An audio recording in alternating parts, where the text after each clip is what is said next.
Grace fryer का जन्म 14 मार्च 1899 को ऑरेंज, न्यू जर्सी में हुआ था। उनके पिता डैनियल एडवर्ड फ्रायर यूनियन प्रतिनिधि थे और मां ग्रेस मॉर्टन गिलबर्ट थीं। उनका परिवार बड़ा था क्योंकि उनके 10 भाई बहन थे। उनके बचपन की जानकारी कम है, पर एक अखबार में लिखा था कि उन्हें कभी लाड़ प्यार नहीं मिला और ना ही अपनी खुशी के बारे में सोचना सिखाया गया। 4 अप्रैल 1917 को संयुक्त राज्य अमेरिका ने प्रथम विश्व युद्ध में भाग लिया। उनके 2 भाइयों को लड़ाई के लिए भेजा गया। ये देख ग्रेस अपने परिवार और युद्ध प्रयास में अधिक से अधिक मदद करना चाहती थीं। सिर्फ 4 दिन बाद उन्होंने अपने गृहनगर ऑरेंज, न्यू जर्सी में यूनाइटेड स्टेट्स रेडियम कॉरपोरेशन में डायल पेंटर के रूप में काम ढूंढ लिया। इसी समय के आसपास यूएस रेडियम कॉरपोरेशन ने अंधेरे में चमकने वाला हाईटेक पेंट अंडार्क का बड़े पैमाने पर उत्पादन किया, जिसे 1902 में विलियम जे हैमर द्वारा आविष्कार किया गया था। यह पेंट पैदल सैनिकों में लोकप्रिय हुआ क्योंकि वे रात में अपने सैन्य डायल और कलाई घड़ियां पढ़ सकते थे। इसके अलावा इस पेंट का इस्तेमाल कई घरेलू सामानों में भी किया गया, जैसे लाइट स्विच, घर के नंबर और गुड़िया की आंखें। स्वास्थ्य चिंताओं के बावजूद यूएस रेडियम ने कहा कि उनकी पेंट की छोटी मात्रा हानि रहित है। यह बात उत्पाद खरीदने वालों पर लागू हो सकती थी, लेकिन उन मजदूरों पर नहीं जो लगातार रेडियम के संपर्क में थे। उस समय की अन्य कंपनियों के विपरीत यूएस रेडियम महिलाओं को कार्यशक्ति में शामिल करने को लेकर खुश था। असल में उनकी पेंटिंग स्टाफ लगभग पूरी तरह से किशोर लड़कियों से बनी थी। दरअसल उनके स्टडी हाथ इस काम के लिए बिल्कुल उपयुक्त थे। इसके अलावा उनकी तनख्वाह एक सामान्य फैक्ट्री नौकरी से लगभग 3 गुना ज्यादा थी, यानी ये लड़कियां देश की सबसे ज्यादा वेतन पाने वाली महिला कर्मचारियों में शामिल थीं। इसी कारण इसे गरीब कामकाजी लड़कियों की प्रतिष्ठित नौकरी बताया गया था। अच्छी तनख्वाह ही इस नौकरी का एकमात्र आकर्षण नहीं था। कई युवा महिलाएं अपने दोस्तों और भाई बहनों के साथ स्टूडियो में काम करती थीं। कुछ समय तक ग्रेस ने अपनी बहन एडिलेड के साथ काम किया, लेकिन ज्यादा बातूनी होने के कारण उसे नौकरी से निकाल दिया गया। स्टूडियो में उनसे अपेक्षा की जाती थी कि वे बहुत सावधानी से छोटे छोटे डायल्स की लाइनों पर अंडार्क पेंट करें। इस काम में सटीकता जरूरी थी, इसलिए सभी कर्मचारी, जिनमें ग्रेस भी थीं, ने सिखाई गई तकनीकें अपनाईं। इन तकनीकों में एक थी लिप पॉइंटिंग। कई बार ब्रश करने पर पेंट ब्रश की शेप बिगड़ जाती थी, इसलिए महिलाओं को नोक तेज रखने के लिए होठों से ब्रश ठीक करने को कहा जाता था। समस्या यह थी कि हर बार जब वे ब्रश को अपने होठों के बीच रखती थीं, तो वे स्वादहीन चमकदार पेंट की थोड़ी सी मात्रा निगल जाती थीं। कुछ युवतियों ने पूछा, क्या यह पेंट उन्हें नुकसान पहुंचा सकता है? प्रबंधकों ने जवाब दिया कि यह खतरनाक नहीं है और उन्हें डरने की जरूरत नहीं है, यह आश्वासन देते हुए कि थोड़ी मात्रा में पेंट का सेवन करने का एकमात्र दुष्प्रभाव गुलाबी गाल हैं। उस समय बहुत से लोग मानते थे कि थोड़ी मात्रा में रेडियम वास्तव में आपके लिए अच्छा है। इसे हर बीमारी के इलाज के लिए औषधीय अमृत के रूप में बेचा जाता था। मजे के लिए कई लड़कियों ने अपने कपड़े, नाखून और यहां तक कि दांतों पर भी अंधेरे में चमकने वाला पेंट लगाया, ताकि वे रात में चमक सकें और भीड़ में अलग दिख सकें। युवाओं को उस पेंट की चमक बहुत पसंद थी। आखिरकार कई कामगार तो अंधेरे में भी चमकने लगे। यह एक भयानक संकेत था, लेकिन उन्हें इसका बिल्कुल भी अंदाजा नहीं था। इन गरीब कामगारों को बाद में घोस्ट गर्ल्स कहा गया। वैज्ञानिक समुदाय और यूएस रेडियम को इस पदार्थ के खतरों के बारे में पता होने के बावजूद उन्होंने गलत जानकारी और अपने कर्मचारियों को स्टूडियो में जिन हालातों का सामना करना पड़ रहा था, उसके बारे में कुछ भी नहीं किया। ऐसा इसलिए था क्योंकि रेडियम कंपनियों ने ऐसे शोध प्रायोजित किए जिनमें रेडियम की थोड़ी मात्रा के फायदे बताए गए, जिससे अखबारों में छपने लगा कि यह उम्र बढ़ाएगा। जबकि यूएस रेडियम के वैज्ञानिक पेंट के साथ काम करते समय जरूरी सावधानियां बरतते थे, जैसे कि लेड स्क्रीन, चिमटी और लेड एप्रन पहनना। लड़कियों को पूरी तरह से नजरअंदाज कर दिया गया। और उन्हें रेडियम विषाक्तता के प्रभावों के लिए छोड़ दिया गया। फैक्ट्री में कई साल काम करने के बाद सब कुछ सामान्य लगने लगा, लेकिन फिर 1922 में मॉली मैगिया ग्रेस की सहकर्मी बीमारी के कारण नौकरी छोड़ गई, लेकिन उसे पता नहीं था कि उसे क्या हुआ। शुरुआत में उसे दांत में दर्द हुआ और फिर उसके कई दांत गिरने लगे। कुछ देर बाद उसे तेज दर्द हुआ और वो चलने फिरने में असमर्थ हो गई। फिर भी डॉक्टरों ने कहा उसे कोई समस्या नहीं है। इसके बाद उसके सारे दांत और जबड़ा भी निकल गया, जिसे दंत चिकित्सक ने बस उसके मुंह से बाहर निकाल लिया। मॉली का शरीर रेडियम विषाक्तता से नष्ट हो रहा था और सितंबर 1922 तक अपनी पहली दांत दर्द के सिर्फ 8 महीने बाद उसकी मृत्यु हो गई। मॉली डायल पहली पेंटर थी जिसकी मृत्यु हुई, पर उसका मामला अनोखा नहीं था। उसकी मृत्यु के तुरंत बाद ग्रेस और कई अन्य डायल पेंटरों की तरह गंभीर हड्डी संबंधी समस्याओं से जूझ रही थी, खासकर जबड़े में। ज्यादा समय नहीं बीता था कि अन्य डायल पेंटरों की भी मृत्यु हो गई, और वह भी जल्दी जल्दी।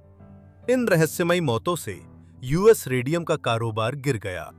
इससे डरकर उन्होंने एक गुमराह करने वाला अभियान चलाया और इन रहस्यमयी बीमारियों और मौतों के कारण को छुपा लिया। इसके अलावा उन्होंने डॉक्टरों के साथ मिलकर काम किया ताकि मौत का कारण सिफिलिस को बताया जा सके। इससे महिलाओं की प्रतिष्ठा घटी और यूएस रेडियम को जिम्मेदारी से बचने का मौका मिला। डायल पेंटिंग पेशे और रहस्यमयी बीमारियों के संबंध को गलत साबित करने की कोशिश में 1924 में उन्होंने हार्वर्ड में फिजियोलॉजी के प्रोफेसर सेसिल ड्रिंकर को फैक्ट्री में काम करने की परिस्थितियों का अध्ययन करने के लिए नियुक्त किया। ड्रिंकर की खोजें बिल्कुल उनके अपेक्षित के विपरीत थीं। उन्होंने रेडियम और महिलाओं की रहस्यमय मौतों के संबंध की अफवाहों की पुष्टि की। कंपनी के अध्यक्ष नाराज हो गए और उन्होंने एक बार फिर इन खोजों को छुपाने की कोशिश की। यूएस रेडियम का नाम बेदाग रखने के लिए उन्होंने आगे बढ़कर नई रिसर्च को फंड किया, जिनमें यह बताया गया कि डायल पेंटिंग पेशे और रहस्यमय मौतों के बीच कोई संबंध नहीं है। सन 1925 में ग्रेस की सेहत की समस्याएं और भी बढ़ने लगीं। उसका जबड़ा लगातार कमजोर हो रहा था। उसे खुद को और ज्यादा दर्द में पाया और उसकी रीढ़ की हड्डी दब गई, जिससे उसे स्टील का बैक ब्रेस पहनना पड़ा। उसके डॉक्टर को लगा कि संभव है कि ये गंभीर स्वास्थ्य समस्याएं उसके पिछले रोजगार से जुड़ी हुई हों। ग्रेस एक बहुत ही बुद्धिमान लड़की थी और जब उसने देखा कि उसके कई सहकर्मियों के साथ क्या हुआ है, तो उसने इस संभावित संबंध की जांच की।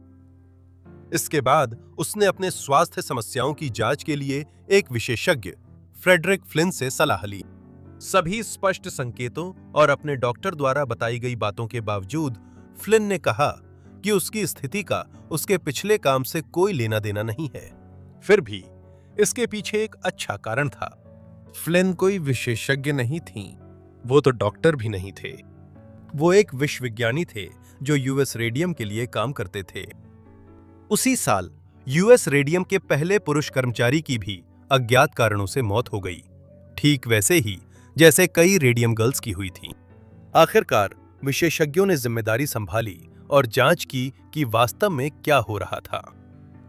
ड्रिंकर की मूल रिपोर्ट को दबा दिया गया था और वह केवल वैज्ञानिक समुदाय तक ही सीमित रह गई थी।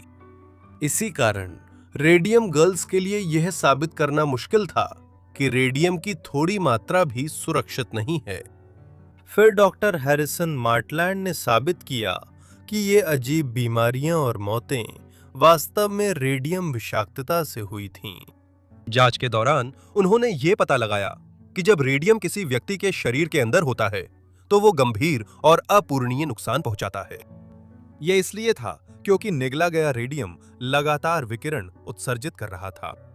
इससे हड्डियों के अंदर छेद बन जाते थे, जिससे मजदूरों का शरीर अंदर से नष्ट हो जाता था। मार्टलैंड ने जल्दी समझ लिया कि यह विषाक्तता घातक थी। घोस्ट गर्ल्स, जो खुद को रात में चमकता हुआ पाती थीं, अब जान चुकी थीं कि उनकी मौत निश्चित है। ग्रेस फ्रायर फिर यूएस रेडियम के खिलाफ मुकदमे की मुख्य ताकत बन गईं। अब जब गंभीर स्वास्थ्य जोखिम और अधिक ज्ञात हो चुके थे, तब भी पूरे अमेरिका में डायल पेंटरों को काम पर रखा जा रहा था। ग्रेस को लगता था कि उनके पास ज्यादा समय नहीं बचा है, लेकिन उनके पास मुकदमे के लिए एक अच्छा कारण था। उन्होंने कहा, मुझे अपनी चिंता नहीं है। मैं उन सैकड़ों लड़कियों के बारे में सोच रही हूं जिनके लिए यह उदाहरण बन सकता है। समस्या यह थी कि शक्तिशाली रेडियम उद्योग ने मार्टलैंड की स्पष्ट खोज को भी बदनाम करने की कोशिश की। इसी वजह से 2 साल तक कई वकीलों ने यह केस लेने से मना कर दिया। इन सब बाधाओं के बावजूद उसकी दृढ़ता और बुद्धिमत्ता ने आखिरकार रेमंड बेरी नाम के एक युवा वकील का ध्यान आकर्षित किया, जो यह केस लेने के लिए तैयार था। उसने यूएस रेडियम के खिलाफ मुकदमा दायर किया, ग्रेस और 4 अन्य डायल पेंटर्स की ओर से, और हर एक के लिए $2,50,000 का मुआवजा मांगा। एक कानूनी लड़ाई शुरू हो गई। ग्रेस और उनके सहयोगी राष्ट्रीय सुर्खियों में आ गए थे और जल्द ही वे एक अंतर्राष्ट्रीय अदालती घोटाले के केंद्र में थे। महिलाओं की सेहत तेजी से बिगड़ रही थी और धीमी गति से चलने वाली अदालत प्रणाली से कोई मदद नहीं मिली। आखिरकार जनवरी 1928 में उन्होंने पहली बार अदालत में पेशी दी। अब तक ग्रेस ने सारे दांत खो दिए थे, चल नहीं सकती थीं और सीधा बैठने के लिए बैक ब्रेस का सहारा लेती थीं। फिर भी रिपोर्टरों ने उन्हें अब भी सुंदर बताया। बाकी रेडियम लड़कियों की हालत भी वैसी या उससे खराब थी। 2 तो बिस्तर से उठ भी नहीं सकती थीं। अगली सुनवाई अप्रैल में थी, लेकिन सभी रेडियम लड़कियां इतनी बीमार थीं कि वे नहीं आ सकीं। फिर जज ने केस को सितंबर तक के लिए स्थगित कर दिया, क्योंकि कई गवाह यूरोप में छुट्टियों पर थे। इस फैसले का भारी विरोध हुआ। एक अखबार के संपादक ने कहा कि ये न्याय का घोर मजाक है। इस आक्रोश से रेडियम गर्ल्स को मदद मिली, क्योंकि सुनवाई जून की शुरुआत में फिर से तय हुई। हालांकि समय निकलता जा रहा था। यूएस रेडियम कानूनी कार्यवाही को लंबा करने के लिए इंतजार की रणनीति अपना रहा था। कुछ महिलाओं को सिर्फ 4 महीने जीने के लिए मिले थे। सुनवाई से कुछ दिन पहले बेरी ने अदालत के बाहर समझौता कर लिया। मजबूरी में रेडियम गर्ल्स ने अनिच्छा से माना। खैर, उनके पास ज्यादा विकल्प नहीं थे और जीने के लिए ज्यादा समय भी नहीं बचा था। हर महिला को $10,000 मिले और उनकी सारी मेडिकल और कानूनी खर्चों का भुगतान किया गया। हालांकि यह रकम उस उम्मीद से काफी कम थी जो वे पाना चाहती थीं, लेकिन ग्रेस ने अपना मुख्य उद्देश्य हासिल कर लिया था। जैसा कि उसने योजना बनाई थी, ग्रेस ने रेडियम विषाक्तता और रेडियम उद्योग में शोषण की ओर लोगों का ध्यान आकर्षित किया। 27 अक्टूबर 1933 को ग्रेस फ्रायर का न्यू जर्सी में अपने गृहनगर में 34 वर्ष की उम्र में निधन हो गया। हालांकि न्यू जर्सी रेडियम गर्ल्स की कोशिशें एक हार के रूप में खत्म हुईं, लेकिन इसका रेडियम उद्योग और देश भर में श्रमिक अधिकारों पर बहुत बड़ा प्रभाव पड़ा। न्यू जर्सी रेडियम गर्ल्स ने दूसरों को प्रेरित किया। एक डायल रंगने वाली कामगार जिसने अखबार में यह कहानी पढ़ी थी, इलिनॉइस की एक महिला थी जिनका नाम कैथरीन वुल्फ डोनाह्यू था। जो कुछ हासिल किया गया था उसे देखने के बाद उन्होंने 1930 के दशक के मध्य में अपनी खुद की कानूनी लड़ाई शुरू की, इलिनॉइस की कंपनी रेडियम डायल के खिलाफ। बिल्कुल यूएस रेडियम की तरह उन्होंने जिम्मेदारी से इनकार किया, झूठ बोला और अपनी कंपनी में काम और रेडियम से जुड़ी मौतों के बीच किसी भी संबंध को छुपाने की कोशिश की। उन्होंने सच्चाई छुपाने के लिए पोस्टमार्टम में भी दखल दिया। कैथरीन ने रेडियम डायल में काम से हुई गंभीर स्वास्थ्य समस्याओं के लिए न्याय मांगा, लेकिन महामंदी के दौरान बची गिनी चुनी कंपनियों में से एक पर मुकदमा करने के कारण उन्हें ठुकरा दिया गया। 1938 में उनका मामला आखिरकार अदालत में गया और अपनी मौत के बिस्तर से गवाही देने के कारण उन्होंने केस जीत लिया। यह जीत सिर्फ उनके लिए नहीं थी, बल्कि पूरे देश के शोषित मजदूरों के लिए थी। कैथरीन का जल्द ही निधन हो गया, 27 जुलाई 1938 को, जब वो सिर्फ 35 साल की थीं। इन मामलों ने जीवन बचाने वाले नियमों को जन्म दिया और आखिरकार कंपनियों को अपने कर्मचारियों की सुरक्षा की जिम्मेदारी लेनी पड़ी। ग्रेस फ्रायर, कैथरीन डोनाह्यू और बाकी रेडियम गर्ल्स के साहस, दृढ़ संकल्प और बलिदान के कारण अमेरिका में औद्योगिक सुरक्षा मानक को काफी सख्त कर दिया गया और इससे निश्चित रूप से अनगिनत लोगों को ऐसी ही किस्मत से बचाया गया। आज भी गोस्ट गर्ल्स अपने ताबूतों में चमक रही हैं क्योंकि उनके हड्डियों में रेडियम समाया हुआ है। रेडियम गर्ल्स पर कई किताबें और डॉक्यूमेंट्रीज लिखी गई हैं और हाल ही में एक फिल्म भी बनी है जो आने वाले हफ्तों में रिलीज होगी। रेडियम गर्ल्स और ग्रेस फ्रायर पर वीडियो देखने के लिए धन्यवाद। मुझे उम्मीद है कि आपको यह पसंद आया होगा। अगर आया हो तो कृपया मुझे एक लाइक और नीचे कमेंट जरूर करें। अगर आप चैनल पर नए हैं तो क्यों ना सब्सक्राइब करें। अगर आपके पास कोई सुझाव है जो आप चाहते हैं कि मैं करूं तो मुझे कमेंट करें या मुझे एक ईमेल भेजें जो नीचे डिस्क्रिप्शन में दिया गया है। और अगर आपने मेरा इंस्टाग्राम नहीं देखा है तो मैं उसका लिंक अपने डिस्क्रिप्शन में डाल दूंगा। धन्यवाद।